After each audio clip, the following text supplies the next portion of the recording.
நம்மளோட சேனலில் ஒரு வீடியோ போடுறோம் அப்படின்னு சொல்லி பார்த்தீங்கன்னா எதுவுமே சொல்ல மாட்டோம், ஸ்ட்ரெயிட்டாக வந்து வீடியோ ஆரம்பிச்சிருவோம்.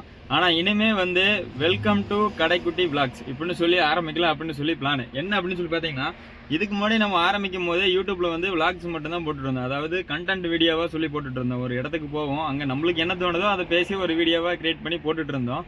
இப்போ சமீப காலமாக நம்மளுக்கு வந்து ஃபர்ஸ்ட்ல வந்து வீடியோ எடுக்கும்போது பார்த்தீங்கன்னா வீடியோ எடுக்க நேரம் இருக்கும், ஆனால் தம்ப்லைன் ரெடி பண்ண நேரம் இருக்காது. இப்போ வந்து பார்த்தீங்கன்னா தம்ப்லைன் வந்து ரெடி பண்ணுறதுக்கு ஈஸியாக டைமிங் இருக்குது, அவ்வளோ ஃப்ரீ டைம் இருக்குது.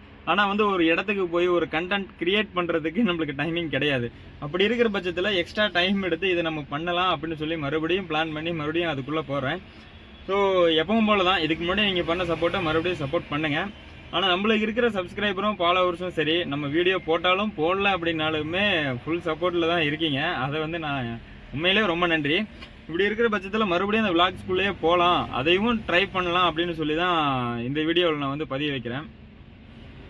என்னென்னா புதுசாக சொல்லணும் அப்படின்னு சொல்லி பார்த்தீங்கன்னா எப்பவும் போல தான் அந்த அன்பாக்சிங் வீடியோ. அதுக்கப்புறம் ஏன்னா நம்ம வந்து தனியாக இருக்கிறதுனாலேயே நம்மளால் வந்து ஒரு விளாகிங் அந்த மாதிரிங்கும் போது ஒரு 4-5 பேர் சேர்ந்து வந்து பண்ண முடியாது. ஏன்னா நம்ம வந்து சிங்கிள் தான், எங்கே போனாலுமே தனியாக தான் போயாக்கணும், வேறு வழியும் இல்லை. 2-3 பேராக சேர்ந்து ஒரு வீடியோ பண்ண முடிகிற அளவுக்கு நம்மளுக்கு ஸ்ட்ரென்த்து இல்லை. அப்படின்ற பட்சத்தில் தான் நம்ம இருக்கிற வீடியோ எல்லாமே பார்த்தீங்கன்னா தெரியும், சிங்கிளாக தான் போய் சிங்கிளாக தான் போட்டுட்ருப்பேன். இப்படி இருக்கிற பட்சத்தில் இனி வரப்போகிற விளாக்ஸும் வந்து இப்படி தான் இருக்கும். சம்டைம் வந்து சண்டேவில் ஷூட் பண்ணுறது வந்து கூட ஒரு குட்டீஸ் இருப்பார். அந்த மாதிரி வந்து கொஞ்சம் ஃபன் பாக்ஸாகவும் அன்பாக்ஸாகவும் சொல்லி வேறு மாதிரி ட்ரை பண்ணுவோம் அப்படின்னு சொல்லி தான் இந்த பிளான். ஸோ இதுக்கப்புறம் புதுசாக சொல்லணும் அப்படின்னு சொல்லி பார்த்தீங்கன்னா ஒன்றும் இல்லை, பெருசாக எப்பவும் போல உங்களோட சப்போர்ட் எனக்கு கொடுங்க. நான் என்னால் முடிஞ்ச அளவுக்கு ட்ரை பண்ணி போடுறேன். புதுசான இடத்துக்கெல்லாம் போய் போடுற அளவுக்கு நம்மளுக்கு வசதி கிடையாது. ஆனால் நான் போகிற இடத்துல புதுசாக என்ன இருக்குது என்ன பார்க்கலாம் அப்படின்றத சொல்லி கண்டிப்பாக வந்து பெஸ்ட்டாக போடுவேன்.